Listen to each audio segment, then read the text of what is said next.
this darker color out front here, and the tints will pull that back, and then the darker colors, the shades added into this color or the darker value will pop it forward. Is the idea behind it. So you're washing with on the lighter color, you're washing with a lighter color.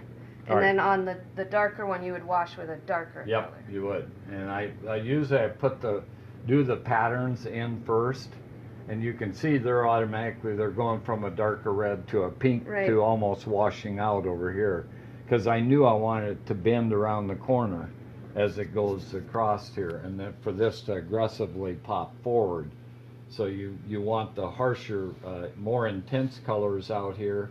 And in this case, I'm doing the darker colors in that, and then the lighter colors back behind it. I know I've kind of struggled when I'm painting to do shading like that. So it's a neat. Well, the thing that most people don't realize is you gotta spend a lot of time at it. Right. You can't.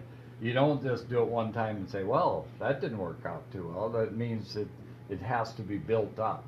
So and built. How long will you work on? How long have you been working on this one? I'm probably close to 2-3 weeks, I guess. Okay. And so when's it gonna be done?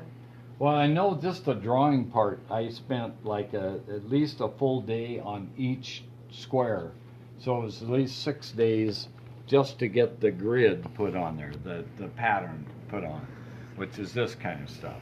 And then now the painting, I don't have any idea how long that's going to take. I would guess another month and a half. Do you ever struggle to know when it's going to be done?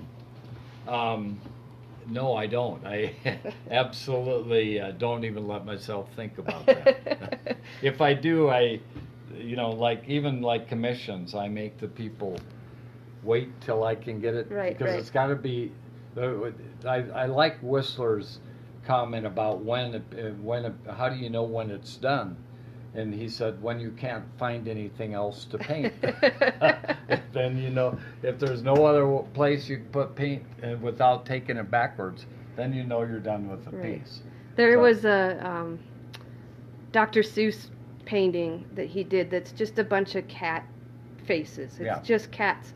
And I think they said in the book I read that he never decided he was done with it. He just always continued to put more cat. He never got to that point with it. He couldn't decide when it was finished. Well, on a few pieces, I will work on it and say, okay, I guess I'm done, and you put it aside, and maybe you hang it, maybe even try and sell it, whatever.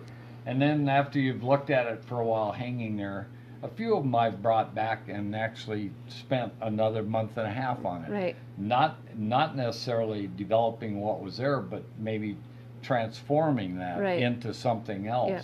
By then, I remember I did a transparent piece and had it hanging for a long time. And then, I think 10 years later, I decided, okay, I'm going to take this on. I'm going to do something. I'm really curious how this new idea will work. I'll use all of this, but I'm going to put it on the inside of the ball, and I'm going to do something else on the outside of the ball. I have a great photo of you working on that one that I will post. It's one of my favorite pictures I have of you. But I remember that piece, and I remember when you were working on it. And the piece sat for a very long time in your house, right? It was in your living room. Right. And then you took it down and decided it was time to... Right. It's been around, and that particular piece has been in the chamber for a while, and then it's been at the Holiday Inn. Right. Today, actually, I'm going to move it to the rec center. Oh, cool. And hang it. It'll be up pretty high in the rec center, but it'll still be in a nice big open space. So the thing that's different about that piece versus this one is that it's transparent. Yes. You can see through it originally. Are these transparent originally, or did they? They're pretty opaque off the bat. They're translucent. It would be you can see light through it, but once I prepare it and get it all ready, I've got probably about underneath this colored paint. There's probably 6 or 7, 8 coats of gesso. Okay. That prepare it and build the skin out. Because on the sphere, if it bumps stuff, I don't want it to be scraping it off. Right. So it's a nice heavy Okay. paint before I even begin. And then I rough up the ball to get the gesso to go on it, and then I sand it back to smooth again before I start putting any lines or anything. So everything is a pretty smooth surface to it. Right. Yeah. Would you? I mean, the concept of a textured Termesphere sounds kind of odd. Have you ever played with doing a rough texture, or? You know, I used to use tape and tape out stuff, and then paint, and then peel the tape back off to get edges. But what I found is I don't like an edge to be a three-dimensional edge. I don't want it to show up. Right. I want an edge like this, but there's no, like, if you were to look at it microscopically, there'd be really no edge to that. It's the illusion of a painter of an edge. Yeah. And what happens, and if you want people to be able to, when they look at your work, like this one will really do this, I think, and it'll suck you right into the image. Okay. Yep. It'll be like you're in that environment, because I feel like I'm painting a complete environment. This will come around you, and will continue to reveal a complete environment of this type of stuff. And if you have an edge that's popping out, it always keeps telling you this is a sphere. Yeah. This is an edge on a sphere, and I don't like that. Yeah, exactly. I want there to be all be space that you can mentally flow into.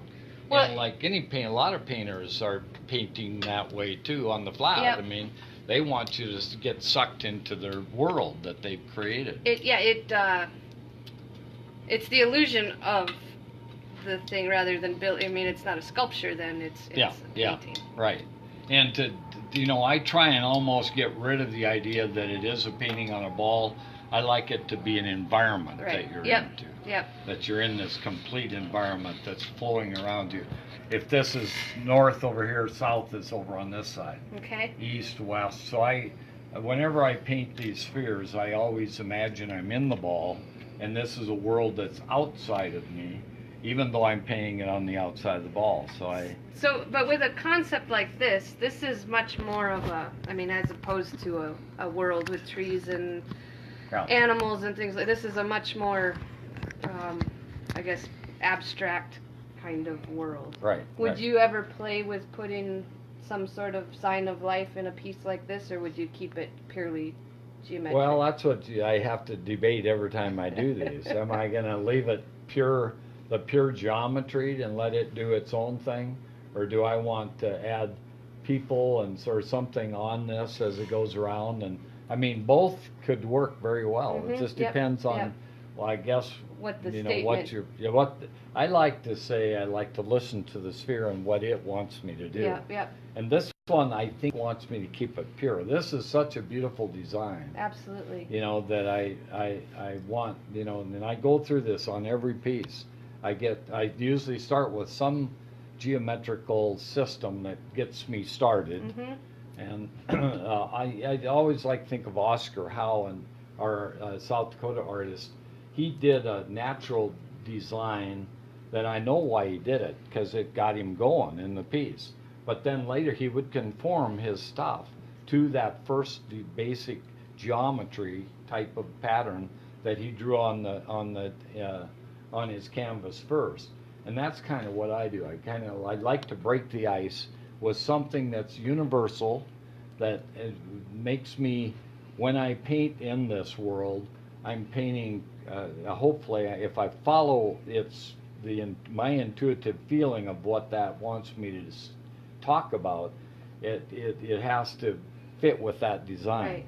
And it's like tying yourself into the universe, because this is very universe. Yeah, absolutely. Yeah. It's kind of the way to break that blank white canvas kind of. Yep. It gives you the place to start, and then.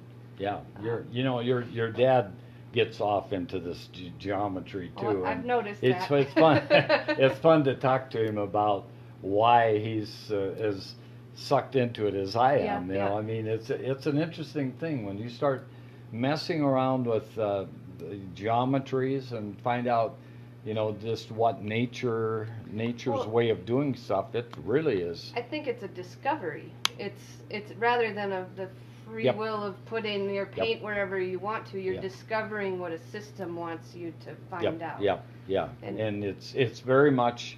I think Mother Nature actually works this way. Absolutely. You know, everything. If you study the microbiology and you start to get into the different rhythms of why one plant looks different than another plant, it's this kind of stuff. Yep, how it builds fractals and builds off itself and that sort of thing. Yep. And it's just a really nice way to start a painting. Yep. You know, is to start with that stuff and see where. And then your personality, you get enough of your personality in this stuff anyway. You don't have to start off with a gigantic ego and then make your picture fit with your ego. I think you can work with the universe because we all are part of the universe, and it's a natural way to begin. And there are so many things, you know, there's this kind of design patterns and stuff like that. It's endless when you get into. Yeah, I mean, this is playing with a square. There's triangles, there's circles, there's all the different mechanical. And this is all done with, let me show you what my tools are on this. It's kind of interesting. This is how I begin it. If a high school teacher in geometry, this is probably what you used. I don't know where I even got this, but I took the chalk out and put a pencil in. And this has a little rubber pad on it that they used to set and then make their circles with that. But some of my bigger circles, I need something like this so I can get that big of a circle, you know, out of it. And then And it draws on a sphere just it'll work on a sphere. Then of course I have all of the mechanical little guys, because this takes, you know, I didn't just randomly do this. This is every little square that I recreate has to be broken down into 8 segments on each side in order to get this type of a rhythm. And I suspect this maybe has been done by other artists, I'm sure, on the flat. But I know one thing is they have to be very dedicated because it takes a lot of time. Yeah. Let's go back and kind of discuss, because we came in late on the Termesphere gallery.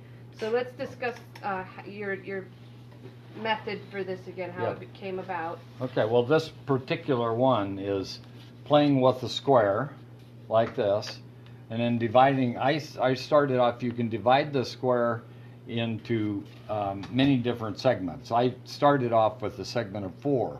So I actually took my compass, arced both ways, found the center of this, and then the center of that, these two, to find the center of that one. So I end up breaking the square edge into segments of 4. And then I had this result here that went flying on the floor a little bit ago. We picked it up for you. But I'll grab this one, because this kind of shows that when you start playing with it on the, I'm trying to see if I can even see the square. The square really does get lost once this starts to flow.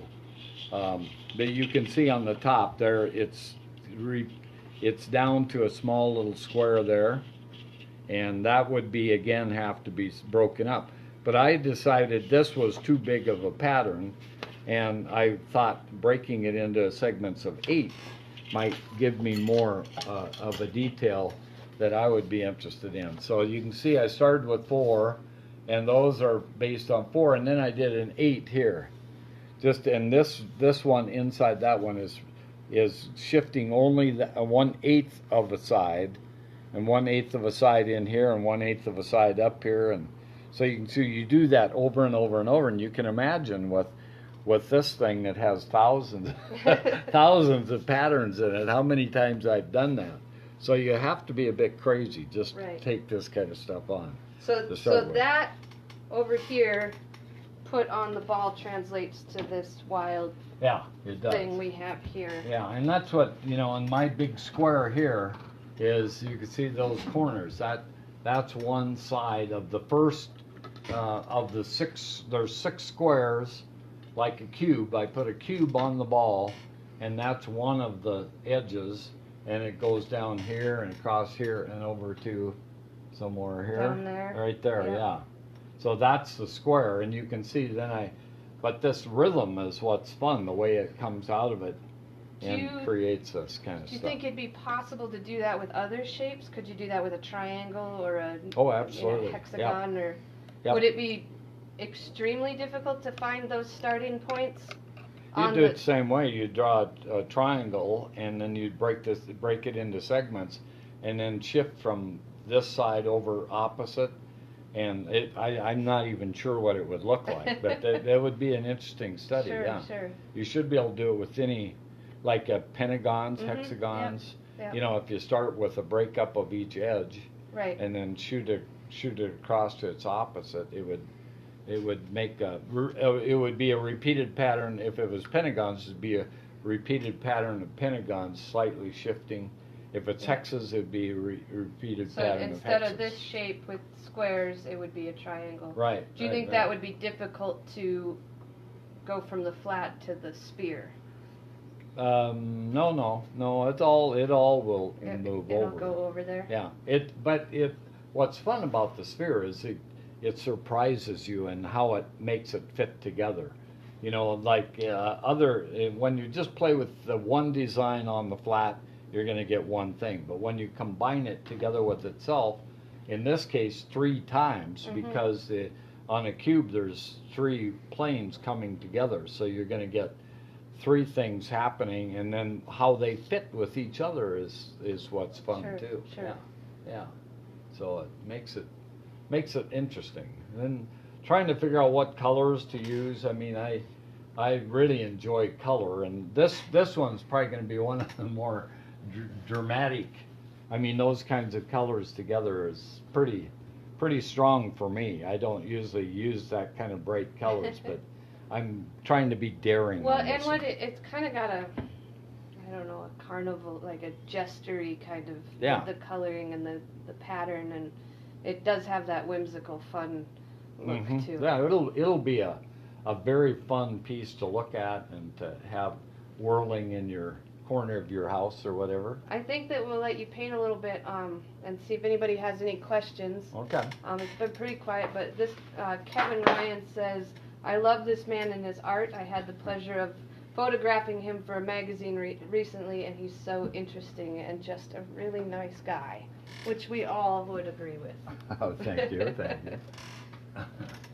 So we're going to let Dick paint here for a little bit, show you kind of how that process works, how he moves the sphere around, and then if you guys have any questions for him that we haven't asked or covered, please feel free to chime in, and we'll just kind of leave it here, and then after this is done, we got another cool thing to show you. So we have a big announcement coming up. So stay tuned, and we'll let him paint for a couple minutes before we chime in and bother him again. Sure, it's not the most efficient way to concentrate.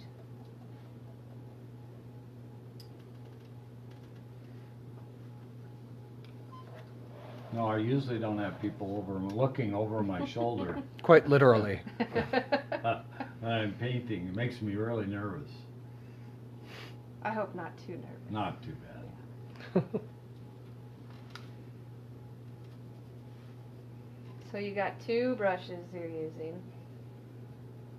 One in the mouth and one in the hand. As soon as that one comes out, what's the point of the 2 brushes? I use one to apply the color, and then the other one to blend it. Okay. And with acrylics, you got to move really fast to get a blend. Because they dry. Yeah, I'm an old oil painter, so I like blending. You know, that is just something I felt like I had to be able to do with acrylics. Well, acrylics are different than oils. You got to really move like crazy to get it to work right, and then continue to build it and build it. You know. Why did you switch from oil to acrylic? Well, I actually painted it with oils for like 10, 12 years. First on the flat. When I hit on the sphere idea, very quickly I realized, you can see my nest I have down here that the ball sits in. you have to have it sitting in something, or it's going to be, you can't have it dangling and try and paint it dangling. So I sitting in the nest the first time, and the first piece I did was oil. Took me forever, 2 weeks before I could turn the ball over. Because it takes so long to Because dry? it'd smear it, yeah. That So is a problem I assume only you would know about. Well, would have to yeah, solve. normally a oil painter is on the flat, so you don't have to deal with having it resting in a bowl or whatever, you know. I'm just adding a little. When I get done with this, all of these colors will have all kinds of colors within the colors. Just slightly variations, so that there's a lot of fun stuff to look at, color-wise. And when I make a mistake like that little one there, and you have to clean it off and come back with a clean brush and try and wipe that up, like that. That's brush number 3. Well, it should be another brush, but I was using the same one there, I think. Then the brush you're not using right now is a dry brush, correct?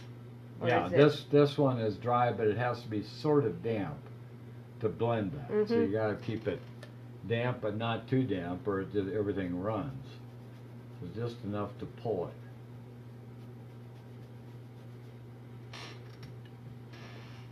And I always wipe on my pants, which doesn't help the looks of your pants, but.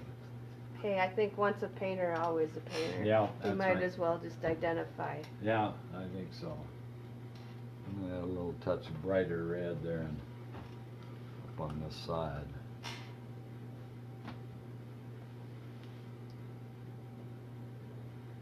Nice thing about acrylics is it doesn't take very long for it to dry, so you really can rest your hand in.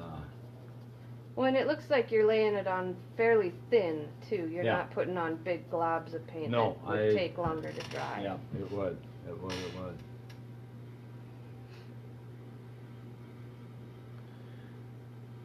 And I like to come back with a higher intensity later, so I kind of can control it. If I start off too bright to start with, I just always have trouble making the whole thing work together.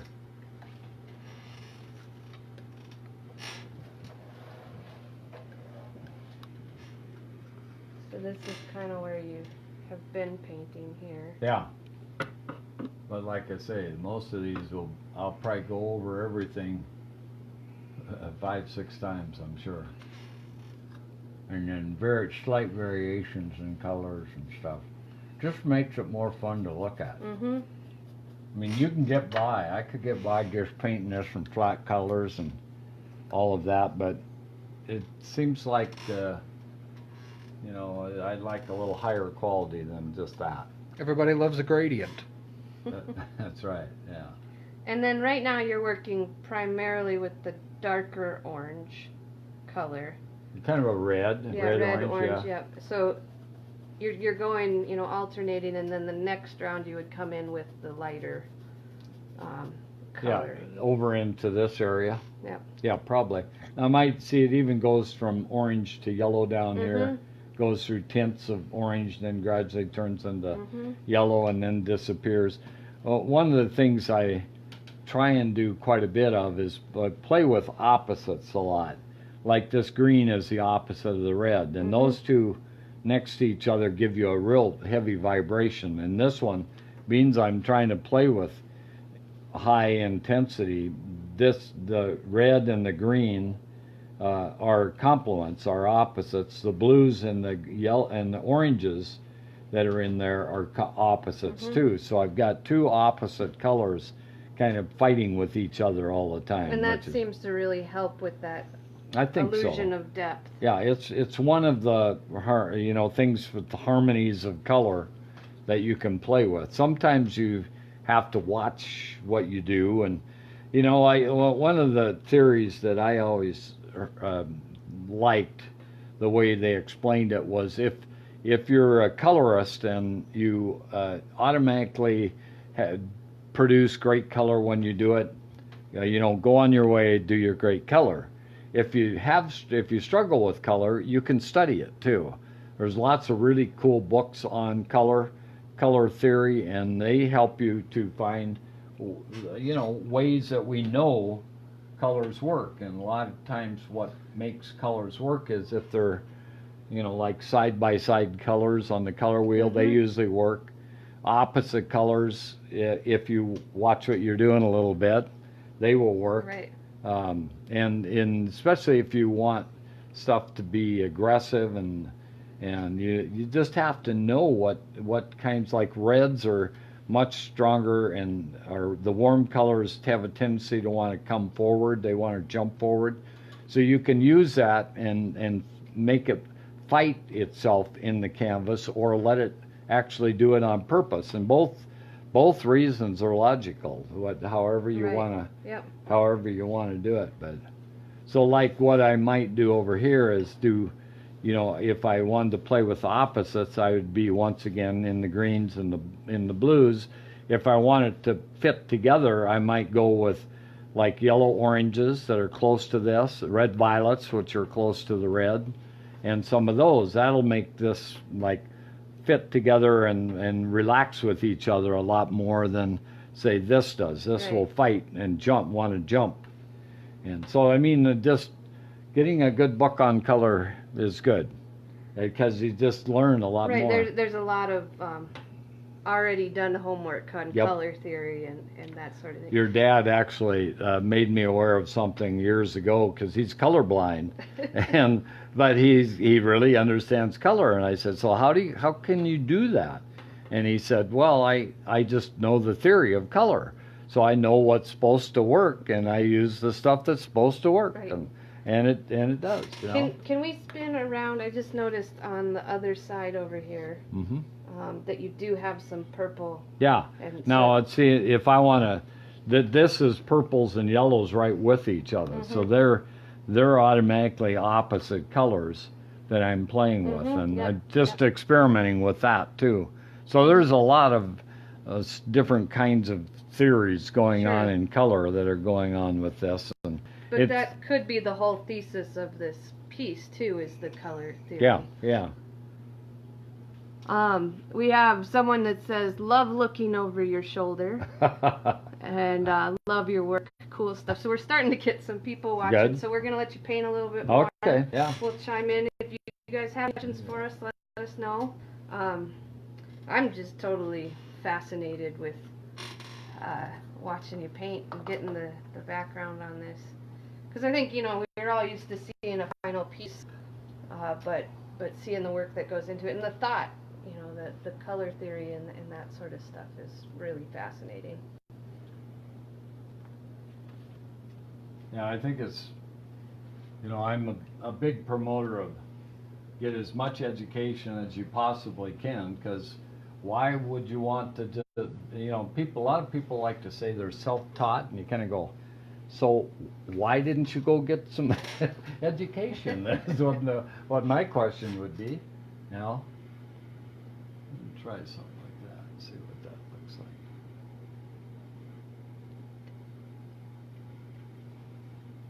like. I don't understand the idea of being self-taught. I think that's wonderful that you can try and brag about that, but why wouldn't you take advantage of 2,000 years of people that have played in this stuff? I went to 7 years to school, and I'm very happy I did, because even though I didn't use it to overly teach, I did teach a little, but it just helps me with everyday. I mean, like this style, the last piece I did was very realistic. Well, that's because I enjoy almost all the different schools of art. I've done surreal. This is like pure, almost geometry stuff. And I've done realism and surreal. Like to find out what's going on the other side of my brain. I like the basis of abstract expressionism. It's a good start to a painting. I'd like to go a little further than they go, but. Well, I've noticed since we've been coming down here and doing these, we've worked with you on you've worked through a couple spheres while we've been doing this, and I mean, the first one was a real rigid geometry sphere, and then the second one you did was this kind of wild, surreal, otherworldly piece, and now you're back to a more.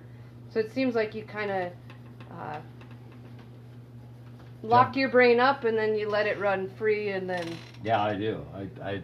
I think it's really nice to use both sides of your brain rather than just one side. I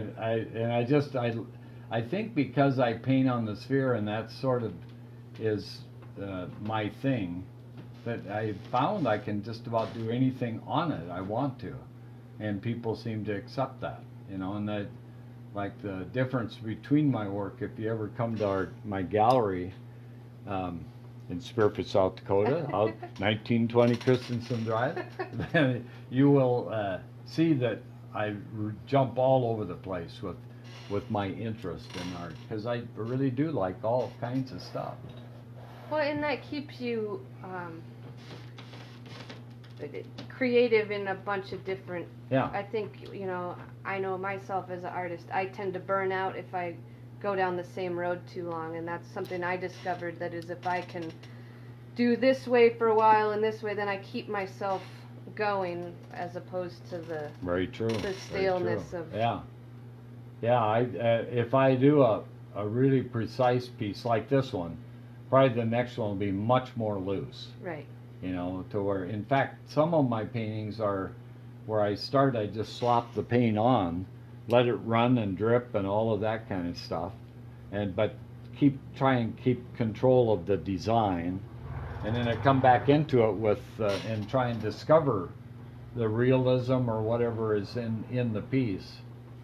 So that's one of the types of things I do, and it's sort of like painting an abstract expressionistic painting, but then coming back and finding the realism. And what you do is you actually are finding like dreamlike worlds that are inside your other side of your head, the opposite side of this. This is more the math side, which I think is left brain.